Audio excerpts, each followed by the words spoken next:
கர்த்தருடைய நாமத்திற்கு ஸ்தோத்திரம். உங்கள் எல்லாரையும் வதனம் தொலைக்காட்சியின் மூலமாக இயேசுவோடு நான் என்ற நிகழ்ச்சியில் சந்திப்பது மிகுந்த சந்தோஷம். இந்த காலை வேளையிலும் கர்த்தருடைய வார்த்தை என்னவென்றால் எரேமியா 2:19, உன் தீமை உன்னை தண்டிக்கும், உன் மாறுபாடுகள் உன்னை கண்டிக்கும், நீ உன் தேவனாகிய கர்த்தரை விடுகிறதும் என்னை பற்றும் பயம் உன்னிடத்தில் இல்லாமல் இருக்கிறதும் எத்தனை பொல்லாப்பும் கசப்புமான காரியம். தேவனை விடுகிறது எத்தனை பொல்லாப்பும் கசப்புமான காரியம் என்று இந்த இடத்துல சொல்லப்படுகிறது. பின் வாங்குதலை குறித்து இந்த காலை வேளையில் பார்க்கலாம். ஓசியா 11:7 சொல்லப்படுகிறது, என் ஜனங்கள் என்னை விட்டு விலகுகிற மாறுபாட்டை பற்றி கொண்டிருக்கிறார்கள். அப்பொழுது தேவனுடைய மனம் எவ்வளவு துக்கமாய் இருக்கிறது. ஒருவன் தேவனை விட்டு விலகுகிற ஒரு மனிதனாய் இருப்பானால் தேவன் உண்மையாலே அந்த ஒரு துக்கத்தில் இருக்கிறவராய் இருக்கிறார். லூக்கா 15 ஒரு 3 ஓமைகளை ஆண்டவர் இந்த இடத்துல ஷேர் பண்ணுறார். என்னன்னா ஓமைகளாய் சீஷர்களிடத்துல ஜனங்களிடத்துல ஆண்டு சொல்லிட்டு இருக்கார். என்னன்னா இழந்த ஆடு முதலாவது, அதாவது ஒரு 100 ஆடு இருந்தது, ஒரு ஆடு காணாமல் போனது. அந்த 100 ஆடுகளை ஆண்டவர் விட்டுட்டு ஒரு ஆடை என்ன செய்தார், அந்த மெய்ப்பெண் தேடினான். அதற்கான அர்த்தம் என்னவென்றால் ஆண்டவரோடு ஒரு தொடர்பு குறைவாய் இருந்தபடினால தான், மெய்ப்பனோடு ஒரு தொடர்பு குறைவாய் இருந்தபடினால தான் அந்த ஆடு காணாமற் போனது. மற்றவர்களால் இழுத்து செல்லப்பட்ட ஒரு ஆடு. அது மாத்திரமல்ல, தேவாலயத்தின் நடுவில் தங்கியிருந்தால் என்ன செஞ்சுருப்பாங்க, பாதுகாப்பாக இருந்திருப்பாங்க. ஆனால் அந்த பாதுகாப்பை விட்டு வெளியே போனதுனால காணாமற் போனார்கள் என்று சொல்லப்படுகிறது. உலகத்தின் ஈர்ப்புகள் ஆண்டோட நடத்துதெல்லாம் அவங்க எப்படி எடுத்துக்கிட்டாங்கன்னா கவன குறைவாக எடுத்ததுனால அவங்க காணாமற் போன ஆடை போல காணாமற் போன ஒரு விசுவாசியாக மாறினார்கள். இந்த இடத்துல லூக்கா 15:7 சொல்லப்படுகிறது, மனம் திரும்ப தேவையில்லாத நீதிமான்கள். அப்படி என்றால் அவர்களுக்கு எந்த மனம் திரும்புதலும் அவர்களுக்கு தேவையில்லை. ஏனென்றால் அவர்கள் எல்லா நேரத்திலும் தங்களை தாங்களே என்ன செய்கிறாங்க, நியாயம் தீர்த்து கொள்கிறாங்க. சரிங்களா? ஒரு தப்பு பண்ணிட்டா உடனே ஆண்டோட சமூகத்தில் போய் ஒப்பு கொடுப்பாங்க. தேவனுக்கு பயப்படுகிற பயம் இந்த 99 ஆடுகளுக்கு இருந்தது போல தேவனுடைய நீதிமான்களுக்கும் அது இருக்கு. அவங்களுக்கு மனம் திரும்ப தேவையில்லாத ஆடுகள் என்று சொல்லப்படுகிறது. அப்போ ஆண்டவரிடம் சிறிதளவு பாவ சிந்தனையையும் மனப்பான்மையும் என்ன செய்கிறாங்க, விரைவாக ஒப்புக்கொள்கிறாங்க. நான் இந்த பாவம் பண்ணிட்டு ஆண்டவரை என்னை மன்னிச்சிருங்க. அந்த மனம் திரும்புதலுடைய இருதயம் இந்த 99 ஆடுகளுக்கு இருந்தது. அதனால தான் ஆண்டவர் சொல்கிறாரு, மனம் திரும்ப தேவையில்லாத ஆடுகள். ஏனென்றால் அவர்கள் தொடர்ந்து மனம் திரும்புகிறார்கள். ஒவ்வொரு நாளும் அவர்கள் என்ன செய்கிறாங்க, மனம் திரும்பிக் கொண்டே இருக்கிறாங்க. அப்போ அந்த காணாமற் போன ஒரு ஆடு தான் நமக்கு என்ன இருக்கு, மேய்ப்பன் தேடி போகிறார். அப்போ அந்த மனப்பான்மை இல்லை, தொடர்ந்து மனம் திரும்புகிற ஒரு மனப்பான்மை அந்த ஒரு ஆடுக்கு இல்லாதனால தான் அது என்னாச்சு, பின்வாங்கினது. இந்த இடத்துல பாருங்க, நல்ல மெய்ப்பெண் காணாமற் போன ஆடுகளை கண்டுபிடிக்கும் வரை என்ன செய்றாரு, பின்தொடரார். ஏன்னா ஏன் காணாம போச்சுன்னா அவங்களுடைய கவன குறைவினால காணாம போச்சு, பிசாசினுடைய வஞ்சகத்தினால இழுக்கப்பட்டாங்க, இந்த உலகத்தினுடைய இச்சைகளினால இழுக்கப்பட்டாங்க. அதனால என்ன செய்றாரு, மெய்ப்பெண் அவர்களை கண்டுபிடிக்கும் வரை என்ன செய்தாரு, தொடர்ந்து தேடிக்கொண்டே இருக்கிறார். எரேமியா 3:15 சொல்லப்படுகிறது, உங்களுக்கு என் இருதயத்திற்கு ஏற்ற மெய்ப்பர்களை கொடுப்பேன், அவர்கள் உங்களை அறிவோடும் புத்தியோடும் மெய்ப்பார்கள் என்று சொல்லப்படுகிறது. அப்போ தேவன் நமக்கு கொடுத்ததான மெய்ப்பனை நம்ம என்ன செய்யணும், உதாசீனப்படுத்தக்கூடாது. ரெண்டாவது என்னன்னா, இழந்த வெள்ளியை குறித்து இந்த இடத்துல சொல்லப்படுகிறது. இது எப்படி குறிக்கிறது என்றால், ஒரு பெண் வெள்ளியை இழந்துட்டா, ஒரு காசை இழந்துட்டா, அதனால் அவள் என்ன செய்கிறா, தேடுறா. அப்போ என்னச்சு, அந்த இழந்த வெள்ளி என்று சொல்லும் பொழுது, பெண் என்று சொல்லும் பொழுது தேவாலயத்தை குறிக்கிறது, நாணயம் என்று சொல்லும் பொழுது ரட்சிப்பை குறைக்கிறது. அவர் கவனக்குறைவாக இருந்தபடினால அது காணாமல் போச்சு, அந்த இழந்த வெள்ளி காசு காணாமல் போனது. அப்போது இழந்த ரட்சிப்பை என்ன செய்கிறோம், நம்ம நிறைய வேலையில் நம்மளுடைய ரட்சிப்பை நம்ம என்ன செய்கிறோம், அசட்டை பண்ணினதுனால நம்முடைய இருதயத்தில் அதை என்ன செய்கிறோம், தொலைத்து விடுகிறோம். அப்போ அதை கண்டுபிடிக்கிற வரைக்கும் என்ன செய்தா அந்த பெண், 2 விஷயங்களை செய்தாள். அவள் அதை கண்டுபிடிக்கிற வரைக்கும் அவள் என்ன செய்கிறா, விடல. அவள் ஒரு விளக்கை ஏற்றி அதை கண்டுபிடிக்கும் வரைக்கும் தன் வீட்டை விடாமுயற்சியோடு அவள் என்ன செய்கிறா, தொடைக்கிறாள். அப்போ முதலாவது நம்முடைய இருதயத்தில் நம்ம எதை தொலைச்சிருக்கிறோம், அந்த ரட்சிப்பை, ஆண்டு கொடுத்த ரட்சிப்பு ஒரு சில வேலையில் இழந்திருக்கலாம். ஆனால் அது கண்டுபிடிக்கிற வரைக்கும் விளக்கை ஏற்றி, அதாவது அந்த வெளிச்சத்திற்குள்ளாக நம்ம பிரவேசிக்க வேண்டும். வெளிச்சம் நம்ம இருதயத்துக்குள்ளே வர வர வர என்னாகும், நம்ம அந்த வெள்ளி நாணயத்தை நம்ம கண்டுபிடிப்போம். அப்போ தேவாலயத்தில் அந்த ஆலயத்தில் நிறைய குப்பைகள் இருக்குல்ல, அதெல்லாம் சுத்தம் பண்ணி துடைக்கணும். அவள் எப்படி வீட்டை ஃபுல்லாக சுத்தம் பண்ணி தொடச்சி எடுத்தாலோ அதற்கு பிறகுதான் அவளுக்கு அந்த வெள்ளி நாணயம் கிடைத்தது.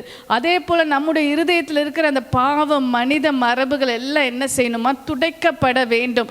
அப்பொழுதுதான் காணாமல் போன பல சந்தோஷங்கள் கிடைக்கும், காணாமல் போன பல காசுகள் கிடைக்கும்.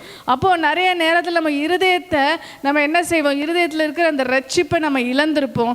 ஆனால் அதை நம்ம விளக்கை ஏற்றி விடாமுயற்சியோடு வீட்டை அவள் துடைத்தது போல நம்முடைய இருதயத்தில் காணப்படுகிற எல்லா குப்பையும் நம்ம எடுத்து என்ன செய்யணும், வெளியே போடும் பொழுது தான் அந்த வெள்ளி நாணயம் அவளுக்கு கிடைத்தது போல நமக்கு திரும்பவும் அந்த சந்தோஷமும் ஆசீர்வாதம் நமக்கு கொடுக்கிற தேவனாய் இருக்கிறார். மூன்றாவது ஊமை என்னவென்றால் இழந்த இளைய மகன். ஹல்லேலூயா. இழந்த இளைய மகன் என்று சொல்லும் பொழுது பின் அடவை குறுக்கு தேவன் எல்லா ஆசீர்வாதத்தையும் கொடுத்துட்டார். சரிங்களா? எல்லா ஆசீர்வாதமும் தகப்பன் வீட்டில் இருக்குது. ஆனால் ஆசீர்வாதம் கொடுத்ததுக்கு பிறகு ஆண்டவரை மறக்கிறது எப்படின்னா, உலகத்தினால் அவங்க என்ன செய்கிறாங்க, ஈர்க்கப்படுறாங்க. சரிங்களா? தேவனை விட அந்த ஆசீர்வாதம் தான் அவங்களுக்கு முக்கியமாக தெரியுது. அதனால் அவங்க என்ன செஞ்சிட்டாங்க, தகப்பன் வீட்டை விட்டு அந்த இளைய மகன் வெளியே வந்தார். வெளியே வந்தால் தான் நம்மளால் நல்ல சந்தோஷமாக என்ஜாய் பண்ண முடியும். சர்ச்சுக்குள்ளே அந்த என்ஜாய்மெண்ட் இல்லை, தகப்பனுடைய வீட்டில் அந்த என்ஜாய்மெண்ட் நடக்காது. ஏன்னா பல ரூல்ஸ் அண்ட் ரெகுலேஷன்ஸ் இருக்குது. ஆண்டவர் இப்படி தான் வாழணும், இப்படி வாழக்கூடாதுன்னு சொல்கிறாரு. அதனால் இந்த ஆசீர்வாதத்தெல்லாம் நான் அனுபவிக்கிறதுக்கு என்ன செய்யணும், நான் தகப்பன் வீட்டை விட்டு வெளியே போகணும்னு சொல்லி நம்ம என்ன செய்கிறோம், அந்த பரலோக தகப்பனுடைய வீட்டை விட்டு நம்ம என்ன செய்கிறோம், இளைய மகன் வெளியே போனது போல நம்முடைய ஆண்டவர் நமக்கு கொடுத்திருக்கிற ஆசீர்வாதத்தை வாங்கி கொண்டு நம்ம வெளியே போகிறோம். அப்போ என்ன ஆகுது, அது ஒரு பின் அடைவை குறிக்கிறது. அவர்களுக்கான ஆண்டவரின் நோக்கத்தை என்ன செய்கிறோம், நம்ம நிராகரிக்கணும். ஆனால் இந்த ரெண்டுலேயும் என்ன செய்கிறாங்க, அவங்க தேடுறாங்க. இந்த மூணாவது ஓமையில் ஆண்டு என்ன செய்ய, அந்த தகப்பன் என்ன செய்யலை, இழந்த இளைய மகனை போய் தேடல. அவங்களே மனம் திரும்புகிற வரைக்கும் ஆண்டு விட்டுறாரு. விட்ட உடனே உடைந்த மனம் திரும்புதலோடு அவங்க திரும்பி வராங்க பாருங்க, அப்போ தான் ஆண்டு ஏற்றுக்கிறார். சரிங்களா? இந்த இடத்துல பின்வாங்குபவர்கள் மீது கடவுள் காட்டும் அன்பு, அவர்களை தொடராமல் அவர்கள் விதைத்ததை அவங்க விதைக்கிற வரைக்கும் ஆண்டு விட்டுறார். நிறைய சூழ்நிலையில் நம்ம நிறைய வேலையில் ஜெபத்துக்கு இம்பார்ட்டன்ஸ் கொடுக்கறதில்ல, வேத வாசிப்புக்கு இம்பார்ட்டன்ஸ் கொடுக்கறதில்ல. ஏன்னா ஆண்டவரை நம்ம ஏன் துதிக்கிறோன்னா ஆசீர்வாதத்துக்கு மட்டும்தான் சொல்லி நினைக்கிறவங்க அவங்க என்ன செய்வாங்க, ஈஸியாக பின் வாங்கிடுவாங்க. ஆனால் ஆண்டவர் தேவை மனம் திரும்புதல். அந்த மனம் திரும்புதலோடு வர்றவங்களை என்ன செய்கிறார், ஆண்டவர் திரும்பவும் அதே இதில் உட்கார வைக்கிறார், வலது பக்கத்தில் உட்கார வைக்கிறார். அவர்களை சோதனைக்கு உட்படுத்தல, வேலைக்காரன் குடியிருப்பில் அவங்கள வாழ வைக்கல. திரும்பவும் இளைய மகன் வீட்டுக்குள்ளே வரான், திரும்ப அந்த வேலைக்காரன் என்கிற ஒரு இதில் உட்கார வைக்காம திரும்பவும் அதே இடத்துல ஆண்டு உட்கார வைக்கிறார். உடைந்து மனம் திரும்பியதால் ஆண்டு என்ன செய்கிறார், அவர்களை திரும்பவும் ஏற்றுக்கொள்கிறார். நான்காவது ஒரு காரியம் என்னன்னா, இழந்த மூத்த மகன். ஹல்லேலூயா. இளைய மகன் உள்ளே வந்த உடனே மூத்த மகனுக்கு ஒரு மாதிரி விசனம் அடையுது. ஏனென்றால் இவன் இவ்வளோ பாவம் செஞ்சுட்டு வெளியே போனவன் உள்ளே வந்தோன்னு ஆண்டு அதே இடத்த அவனுக்கு கொடுத்துருக்காரேன்னு சொல்லி அவனுக்குள்ள ஒரு விசனம் ஆகிறது.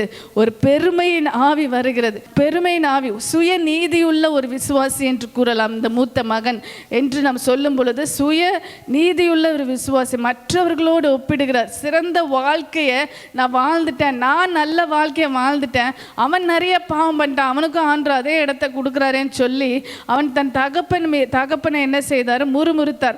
ஆண்டோட கிருபை என்று தாழ்மையோடு ஒப்புக்கொள்வதற்குரிய அந்த மனப்பான்மை அவருக்கு இல்லை. அப்போ மூத்த மகனை போய் வீட்டுக்கு வெளியே தான் நம்ம பார்க்குறோம். சரிங்களா? மூத்த மகனை பைபிளில் வாசிக்கும் பொழுது லூக்கா 15ஆம் அதிகாரத்தில் வீட்டிற்கு வெளியே தான் அவரை பார்க்குறோம். ஆனால் ஒருவேளை அவர் உள்ளே வந்தாரா இல்லை வெளியே போனாரா நமக்கு தெரியல. ஆனால் ரெண்டு காரியம் நடந்திருக்கலாம். என்னென்னா, தனது தந்தையின் வேண்டுகோளுக்கு இணங்கி தலை நிமிர்ந்து வீட்டுக்குள்ளே வந்திருக்கலாம், இல்லாட்டி இருளில் மூழ்கி இருக்கிறான். நம்ம சில நேரத்தில் மரியாதைக்குரிய இடத்த நம்ம விரும்புகிறோம். அதே இடத்த விரும்புகிறோம். அந்த இடம் மற்றவர்களுக்கு போகும் பொழுது நம்ம என்ன செய்கிறோம், அதில் ஒரு பெருமை வந்துடுது. ஆனால் அந்த இடத்துல இளைய மகனுக்கு வழங்கப்பட்டது, பாவத்தை உணர்ந்த இளைய மகனுக்கு வழங்கப்பட்டது. மரியாதைக்குரிய இடத்தை அவங்க என்ன செய்ய மாட்டாங்க, நாட மாட்டாங்க. ஒரு தாழ்மை இருக்கும். இந்த இளைய மகனுக்கு அந்த தாழ்மை இருக்கும். ஆனால் அந்த மூத்த மகனுக்கு அந்த தாழ்மை இல்லை. சுய நீதி அவனுக்குள்ளாக வெளிப்பட்டபடினால அவன் பின்வாங்குகிறவனாய் இருந்தான். இந்த இடத்துல 4 விதமான பின்வாங்குதலை குறித்து பார்த்தோம். முதலாவது இழந்த ஆடு, 2வது இழந்த வெள்ளி நாணயம், இழந்த இளைய மகன், இழந்த மூத்த மகன். இந்த 4 விதமான பின்வாங்குதல் நம்முடைய வாழ்க்கையில் இருக்குமானால் நம் தேவனோடு கூட நெருங்க முடியாது, தேவனுடைய ஆசீர்வாதத்தை பெற்றுக்கொள்ள முடியாது, பரலோக ராஜ்யத்துக்குள்ளே நம்ம பிரவேசிக்க முடியாது. நம்ம மிகுந்த ஜாக்கிரதையோடு இருக்கணும். ஏன்னா தேவனை விட்டு விலகுகிற இருதயம் எத்தனை பொல்லாப்பும் கசப்புமான காரியமாக இருக்கிறது என்று வேதத்தில் பார்க்குறோம். இந்த இடத்துல பதில் அளிக்காது. பின்வாங்குவதற்கான ஒரு அடையாளம் என்னென்னா, பதில் அளிக்கப்படாத ஒரு பிரார்த்தனை இருக்கும். அதாவது நம்ம எவ்வளோ ஜெபித்தாலும் அந்த இடத்துல தேவனுடைய பிரசன்னம் இருக்காது, தேவனுடைய பிரசன்னம் இருக்காது. ஒரு சிறைப்பிடிப்புக்குள்ளே நம்ம ஆளாகி விடுவோம். நம்ம ஒரு தேவனுடைய பிரசன்னத்தை இழந்துருவோம், தேவனுடைய சந்தோஷத்தை இழந்துருவோம், தேவன் கொடுத்ததான அந்த அமைதியை இழந்துருவோம். ஆனால் மீண்டும் நம்ம உணர்ந்து, அதாவது லூக்கா 15:17 சொல்லப்படுகிறது, இளைய மகன் புத்தி தெளிந்த போது தான் அவன் வரான். சரிங்களா? அப்போ உணர்றான். முதலாவது உணர்ந்து அவன் அந்த தகப்பனுடைய வீட்டுக்கு நேராக வருகிறான். 2வது தீர்மானம் எடுக்கிறான், திரும்பி செல்ல உறுதியான ஒரு முடிவை எடுக்கிறார். 3வது மனம் திரும்புதல், பாவங்களுக்காக அவன் வருத்தப்படுறான், நான் செஞ்ச தவறுன்னு சொல்லி அந்த இளைய மகன் வருத்தப்படுகிறான். அப்போது பின்வாங்குதல் இந்த 3 காரியம் இருக்கணும். முதலாவது உணரணும், 2வது தகப்பன் வீட்டுக்கு போகணும் என்கிற தீர்மானம் எடுக்கணும், 3வது மனம் திரும்புதல் நமக்கு வேணும், நான் செய்த தவறு என்கிற மனம் திரும்புதல் நமக்கு வேணும். அப்பொழுது தான் ஆண்டவருடைய ஆசீர்வாதம் தகப்பன் வீட்டிற்குள்ளாக நம்ம பிரவேசிக்க முடியும். பின்வாங்குதல் என்பது அப்படியே போகிறதல்ல, திரும்பவும் நம்ம தகப்பன் வீட்டிற்குள்ளாக வரணும். அதுதான் தேவனுக்கு பிரியம், தேவனுக்கு மிகுந்த சந்தோஷம். தகப்பன் வீட்டில் அந்த இளைய மகன் வந்த உடனே எல்லாருமே பயங்கரமாக சந்தோஷமாக இருந்தாங்க. தகப்பன் அதை விட மேலாக சந்தோஷமாக இருந்தார். இந்த நேரத்தில் எல்லாரும் ஜெபிக்கலாமா? பரிசுத்த ஆவியானவர் நம்ம மத்தியில் இடைப்படுவாராக. அப்பா, இந்த காலை வேளையில் ஆண்டவரே ஒப்பு கொடுக்கிறோம். ஆண்டவரே பரிசுத்த ஆவியானவர் இந்த வார்த்தையின் மூலமாக எங்களோடு கூட பேசியிருக்கீங்க, உமக்கு நன்றி அப்பா. ஸ்தோத்திரம் ஆண்டவரே. இதில் உண்மையான ஆண்டவரே உணர்வோடு ஆண்டவரே நாங்கள் ஜீவிக்க, எங்களுடைய சுய நீதியை நாங்கள் பின்பற்றாத படிக்கு ஆண்டவரே ஒரு தாழ்மையுள்ள இருதயத்தை எங்களுடைய இருதயத்திற்குள்ளாக நீங்கள் வைக்கும்படியாக நாங்கள் ஜெபிக்கிறோம். ஆண்டவரே நீர் கொடுத்த அந்த ஆசீர்வாதத்தை நாங்கள் அதிகமாக இங்கே இம்பார்ட்டன்ஸ் கொடுக்காத படிக்கு அப்பா உமக்கு நாங்கள் இம்பார்ட்டன்ஸ் கொடுக்க நாங்கள் ஜெபிக்கிறோம் அப்பா. எங்களையே தாழ்த்தி வெறுமையாக்கி நாங்கள் ஒப்பு கொடுக்கிறோம். நீங்கள் மாத்திரம் மகிமைப்படுங்க இயேசுவின் மூலம் பிதாவே. ஆமேன், ஆமேன். கர்த்தர் தாமே உங்கள் ஒவ்வொருவரையும் ஆசீர்வதிப்பாராக. ஆமேன்.